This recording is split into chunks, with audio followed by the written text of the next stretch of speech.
Nếu như mà các bạn theo dõi kênh của tôi ấy, thì tôi cũng đã làm đầy đủ tất cả những cái video chia sẻ cảm nghĩ chi tiết về iPhone 17 series. Và đây sẽ là video mà tôi nói đến con iPhone cuối cùng được ra mắt mới trong năm 2025 này. Đấy chính là iPhone Air. Trên thực tế thì trước khi mà tôi làm video này ấy, thì cá nhân tôi cũng suy nghĩ khá là nhiều. Bởi vì cái nhóm đối tượng mà con iPhone Air này nó hướng đến ấy, thì nó khá là nhỏ. Và khi mà tôi làm video thì tôi sợ rằng là cái video khi mà lên sóng nó sẽ bị flop, nó sẽ không được nhiều view giống như là những cái dòng iPhone 17 series. Nhưng mà dưới góc nhìn của một người là đam mê công nghệ cũng như là muốn chia sẻ với các bạn về những cái cảm nhận của tôi về những cái sản phẩm công nghệ ấy, thì tôi vẫn quyết định làm cái video liên quan đến con iPhone Air này. Vậy nên là trong cái video ngày hôm nay thì chúng ta sẽ cùng nhau chia làm hai phần. Đầu tiên đấy chính là những cái điểm cộng, những cái điểm tốt mà con iPhone Air này nó có thể làm được, và có thể những cái điểm cộng đó nó lại phù hợp với nhu cầu sử dụng của các bạn. Số 2 đấy chính là những cái điểm chưa tốt, những cái điểm mà con iPhone Air này hoàn toàn có thể cải thiện được, và đó cũng là những cái mong muốn của tôi, hy vọng rằng là Apple có thể cải thiện được ở những cái phiên bản sau, ví dụ như là iPhone Air 2 chẳng hạn.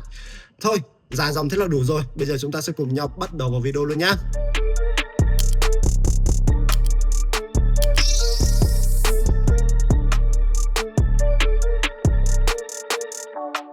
Chúng ta sẽ cùng nhau nói đến những cái điểm cộng trước đi, bởi vì các cụ cũng đã nói rồi, tôi khoe xấu che mà các bạn. Thì cái điểm cộng đầu tiên mà ai chúng ta cũng có thể nhìn thấy luôn, đấy chính là về mặt thiết kế. Khoan hay nói đến những cái câu chuyện liên quan đến kiểu dạng như là mỏng nhẹ hay gì nhá, mà cái thiết kế của con iPhone Air đã biến đây trở thành một trong hai mẫu điện thoại có độ nhận diện thương hiệu tốt ở trong năm nay. Ví dụ như các bạn có thể thấy với iPhone 17 ấy, thì cái thiết kế phần mặt sau của nó gần như là không khác biệt gì so với cả iPhone 16 luôn. Vậy nên khi mà các bạn cầm trên tay con iPhone 17 ra ngoài đường thì người ta vẫn nghĩ là các bạn đang sử dụng con iPhone 16 là một dòng máy cũ, chứ không phải là một con máy được ra mắt trong năm 2025, là một con máy mới đến từ nhà Apple, đúng không? Trong khi đó, con iPhone Air này nó đã làm được cái nhiệm vụ đấy chính là tăng cái độ nhận diện thương hiệu khi mà các bạn cầm con máy này ra ngoài đường. Nó tương tự như là iPhone 17 Pro hoặc là iPhone 17 Pro Max luôn. Bởi vì với cái việc là nó có một cái viền camera khác biệt cũng như là một cái thiết kế siêu mỏng như thế này, thì các bạn cầm trên tay thì người ta nhìn vào người ta cũng sẽ biết luôn, thằng này nó đang cầm một con máy mới đến từ nhà Apple.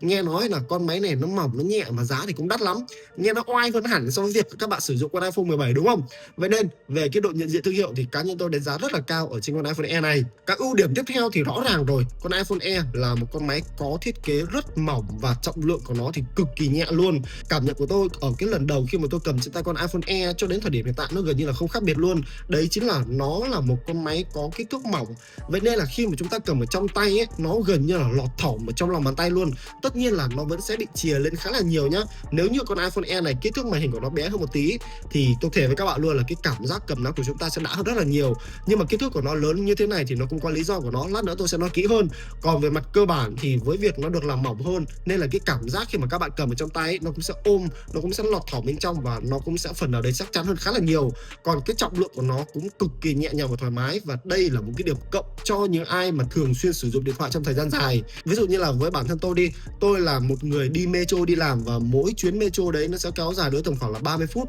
chưa kể là cái quãng đường khi mà tôi đi bộ từ ga metro xuống dưới để bắt xe này nọ các thứ nữa. Thì với việc con iPhone Air này nó có một trọng lượng nhẹ, vậy nên mỗi khi mà tôi cầm con máy này ở trên metro, khi mà tôi sử dụng trong xuyên suốt cả cái chuyến đi đấy, nó nhẹ nhàng và nó thoải mái hơn rất là nhiều. Và cái cảm giác khi mà các bạn lướt TikTok này, các bạn lướt mạng xã hội này, hoặc là các bạn sử dụng ở trên con máy này trong thời gian dài liên tục ấy, nó cũng sẽ thoải mái hơn, nó không bị đè nặng lên cái ngón tay út của chúng ta. Và đây là cái cảm giác mà các bạn sẽ không có được nếu như mà các bạn sử dụng iPhone 17 Pro hay là iPhone 17 Pro Max, hoặc là những cái con máy khác có trọng lượng hoặc là kích thước to hơn so với cả con iPhone Air. Vậy nên những cái trải nghiệm liên quan đến cầm nắm, liên quan đến kích thước nhỏ gọn cũng như là trọng lượng nhẹ thì rõ ràng là con iPhone Air đã làm xuất sắc được cái nhiệm vụ của nó. Đó là còn chưa kể nha, mặc dù là nó có một kích thước mỏng và nhẹ như thế này nhưng cái độ bền của nó thì cá nhân tôi đánh giá rất là cao. Tuy nhiên mặc dù là ai trong chúng ta cũng biết rằng là con iPhone Air này nó có một cái độ bền tốt bởi vì cái khung viền của nó được làm từ titanium, và chúng ta cũng đã thấy anh giai Jerry Rig Everything tàn phá con iPhone Air này như thế nào nhưng mà nó vẫn trụ được.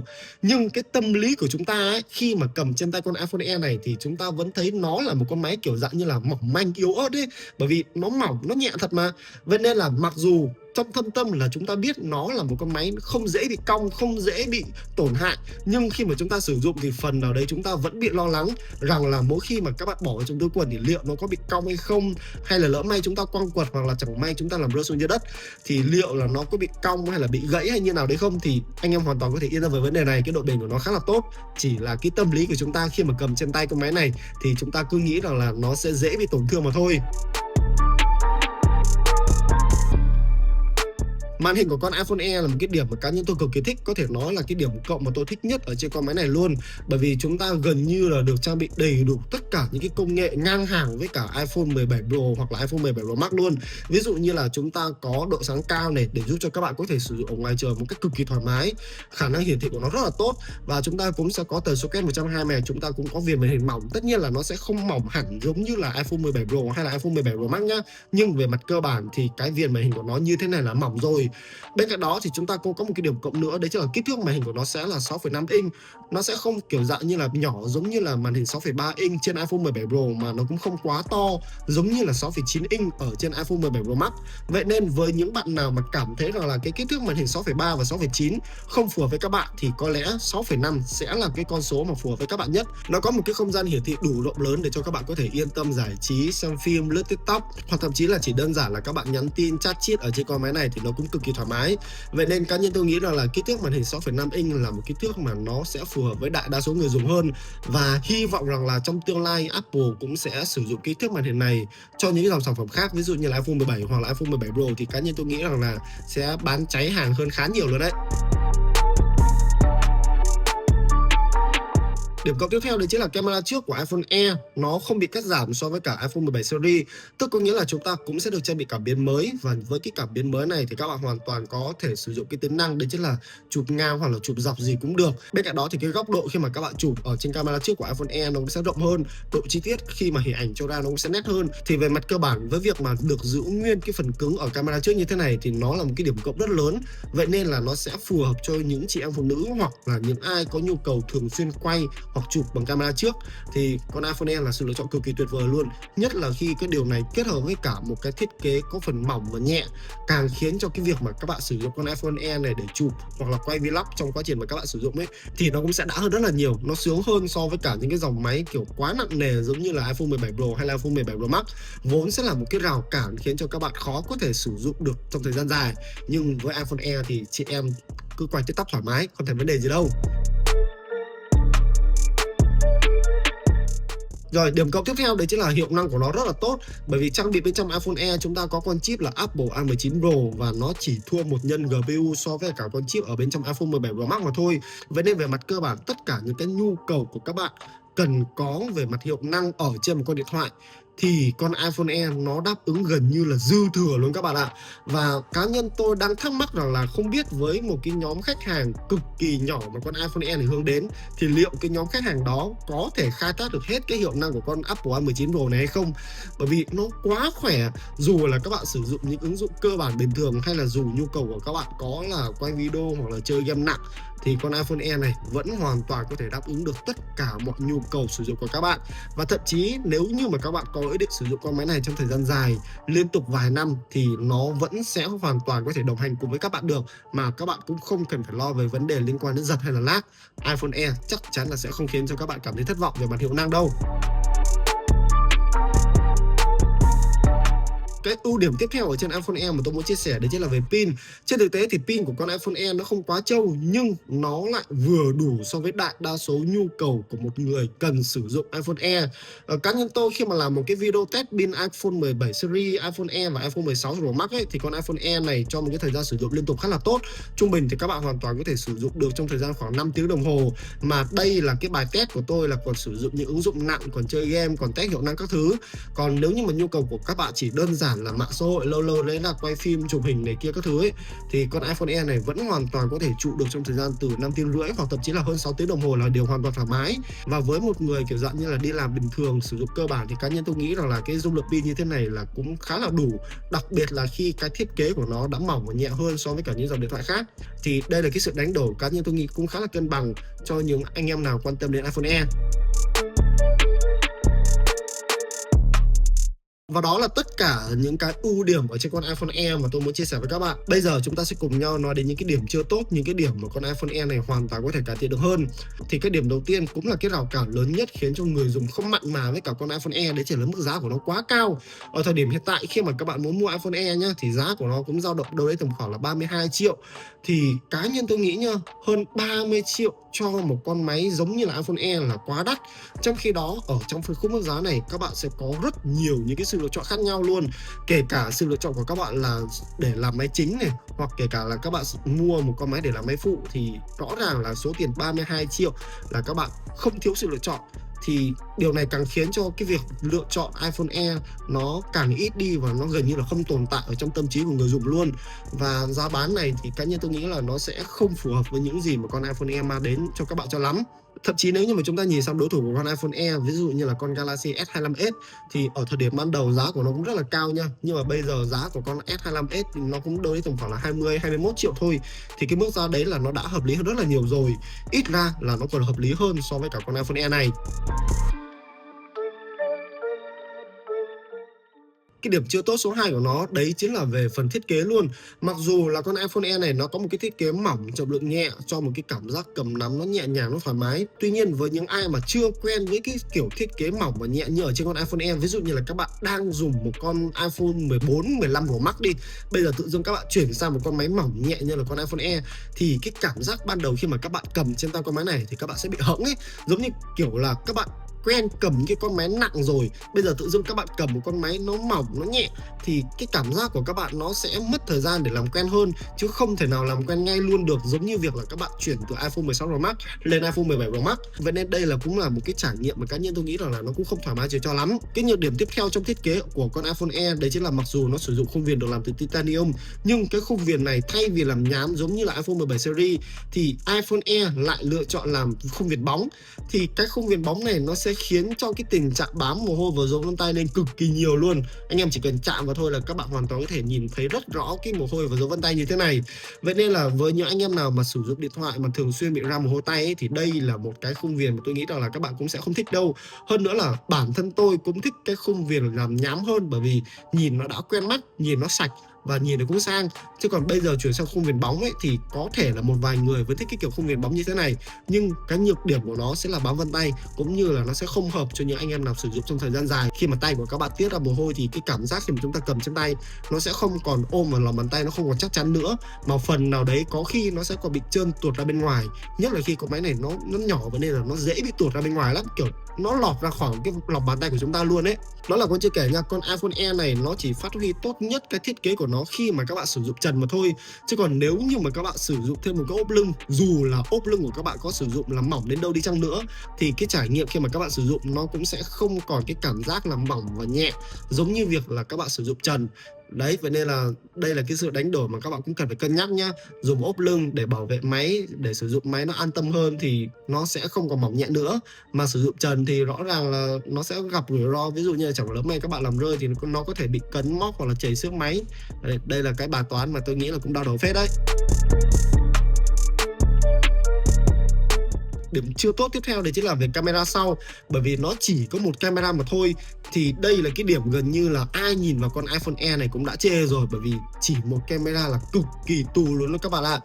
Có thể là các bạn hoàn toàn có thể biện minh cho kiểu rằng là trang bị một camera để cho máy nó mỏng, nó nhẹ hơn, nhưng mà các bạn nhìn đi, cái camera duy nhất của nó vẫn lồi lên so với cả cái khung camera này, và cái khung camera này nó đã lồi lên rồi nha. Thì điều này khiến cho nguyên cái phần cụm camera phía tầng trên này nó không còn mỏng giống như là phía dưới này nữa, do đó là nhìn nó bị bất cân xứng lắm. Vậy nên là theo cá nhân tôi nghĩ kiểu gì là cái cụm camera nó cũng đã lồi lên như thế này rồi, thì tại sao không trang bị thêm một cái camera nữa giống như là Galaxy S25s vốn là có 2 camera nhá. Chúng ta vừa có camera chính 1x và vừa có camera góc siêu rộng. Đây con iPhone Air nó chỉ có camera 1x mà thôi, và cái điều này khiến cho những cái trải nghiệm khi mà chúng ta sử dụng hàng ngày ấy, nó cực kỳ tù luôn. Tôi đồng ý với các bạn là không phải ai cho chúng ta lúc nào cũng sử dụng camera góc siêu rộng hay là camera tele, mà đa số là chúng ta đều sử dụng camera 1x. Nhưng các bạn thử tưởng tượng đi, khi mà các bạn thấy một cái khung cảnh nào đấy nó rộng lớn và lúc đấy cái nhu cầu của các bạn đang rất cần camera góc siêu rộng, nhưng con iPhone Air này không có, thì lúc đấy các bạn có cảm thấy bực mình hay không? cá nhân tôi thì có đấy.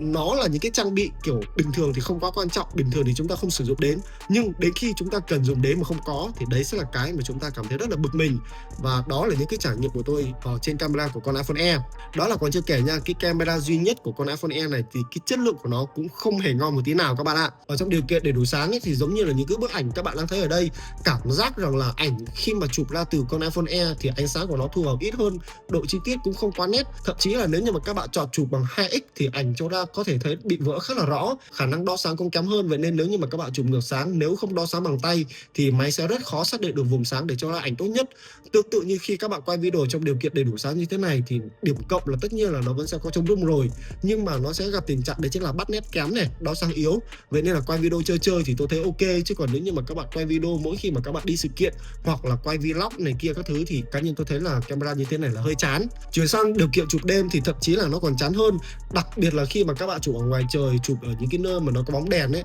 thì hiện tượng lóa che sáng flare cực kỳ nặng, và các bạn có thể thấy rất rõ là những cái vùng này gần như là sẽ bị mất hết chi tiết luôn. Khi mà các bạn chụp ở những cái cảnh lớn ngoài trời thì bệt, noi, lệch màu, full combo xuất hiện đầy đủ cả ở trên ảnh của con iPhone Air. Nói chung là cá nhân tôi thì không đánh giá cao khi mà các bạn chụp đêm ở trên con máy này, cảm giác là nó gần như là trang bị cho có, và nếu như mà so ra nha thì nó cũng chỉ tương đương với cả những con máy trong phân khúc mức giá tầm trung mà thôi, chứ chưa nói đến những cái con máy trong phân khúc mức giá trên 20 triệu đâu. Đó cũng là lý do vì sao cá nhân tôi đánh giá camera duy nhất của con iPhone Air nó sẽ giống như là camera của con iPhone 16e, có nghĩa là nó chỉ dừng ở mức gọi là vừa đủ để dùng, vừa đủ để phục vụ cho những cái nhu cầu cực kỳ cơ bản ở trên một chiếc điện thoại vốn có một camera để chụp hình mà thôi. Thậm chí là trong một vài trường hợp cá nhân tôi thấy rằng là con iPhone 16e chụp nó còn đẹp hơn so với cả con iPhone Air này ấy các bạn ạ. Cái này thì có thể là do cái thuật toán ở trên con iPhone 16e nó ổn định hơn so với cả con iPhone Air. iPhone Air thì bởi vì chip của nó mới này, hệ điều hành cũng mới, vậy nên là có thể là nó sẽ cần phải nâng cấp thuật toán trong tương lai.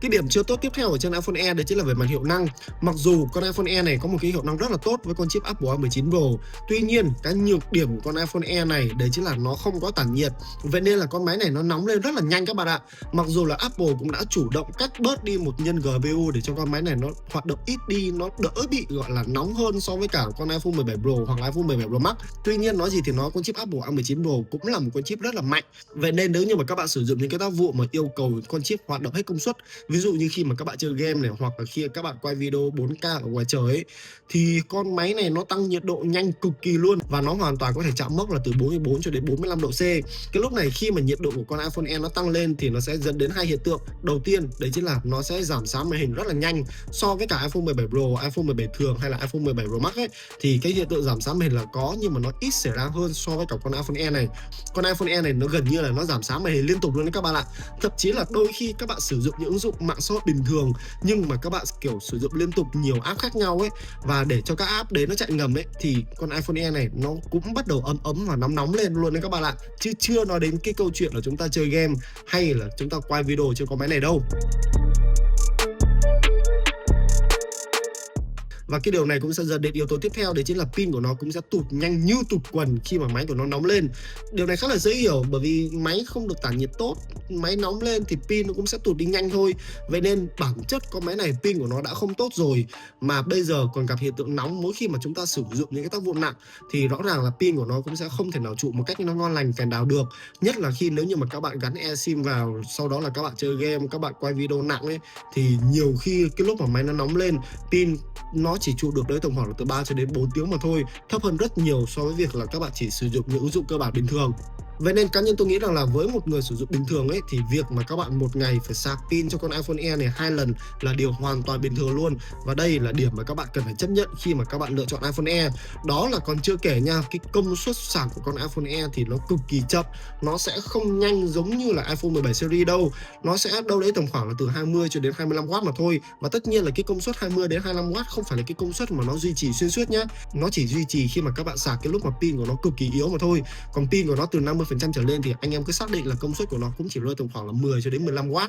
Thì cá nhân tôi đánh giá cái công suất sạc pin như thế này là rất chậm. Đặc biệt cái việc mà một ngày chúng ta phải sạc 2 lần mà bây giờ công suất sạc của nó chậm như thế này, thì nhiều khi trong cuộc sống của chúng ta, khi mà các bạn cắm sạc, khi mà các bạn đang cần sử dụng gấp ở trên con điện thoại này ấy, mà cái công suất sạc của nó chậm như vậy ấy, thì nó cũng là một cái trải nghiệm nó không thoải mái, nó cũng không vui vẻ một tí nào đâu. Và đó là tất cả những cái điểm tốt cũng như là những cái điểm chưa tốt mà cá nhân tôi muốn chia sẻ với các bạn về con iPhone Air sau một khoảng thời gian dài khi mà tôi sử dụng con máy này. Đối với cá nhân tôi nghĩ nha, thì con iPhone Air này nó sẽ giống như là con iPhone 16e, nhưng nó lại khác về cái đối tượng người sử dụng. Ví dụ như là với con iPhone 16e nha, thì ít ra con máy đó là một con máy hướng đến những người cần một con máy phụ có hiệu năng tốt, và giá thành của con iPhone 16e thì nó cũng mềm, nó không quá đắt, nó cũng không quá cao, nó phù hợp để các bạn hoàn toàn có thể mua là một con máy phụ. Trong khi đó đối với con iPhone Air này thì nó có rất là nhiều những cái điểm tốt và những cái điểm chưa tốt xen kẽ nhau, mà những cái điểm chưa tốt lại là một cái rào cản để khiến cho chúng ta khó có thể lựa chọn con máy này để làm giống như là một con máy chính. Ví dụ như là nó chỉ có một camera thì các bạn đâu thể nào sử dụng một con điện thoại làm máy chính mà chỉ có một camera được, hay là cái thời gian sử dụng pin của nó yếu như thế này, công suất sạc của nó cũng không quá nhanh, thì việc mà các bạn sử dụng để làm máy chính thì nó cực kỳ khó chịu và bực mình luôn. Nhưng nó cũng không phù hợp để cho các bạn sử dụng làm một con máy phụ, bởi vì thứ nhất là mức giá của nó quá cao cho một con điện thoại phụ hơn 32 triệu. Thì cá nhân tôi nghĩ rằng là rất ít người bỏ ra con số 32 triệu chỉ để mua điện thoại làm máy phụ. Trong khi đó những cái yếu tố ví dụ như là hiệu năng tốt này, màn hình lớn này, hay là một cái trải nghiệm cầm nắm ngon, thì đó đều là những cái yếu tố để giúp cho chúng ta hoàn toàn có thể sử dụng con iPhone Air giống như là một con máy phụ để có thể lấy ra giải trí, để có thể lấy ra check thông tin này kia các thứ. Thì cái rào cản lớn nhất đó chính là mức giá của nó quá ảo, nó quá đắt rồi các bạn ạ.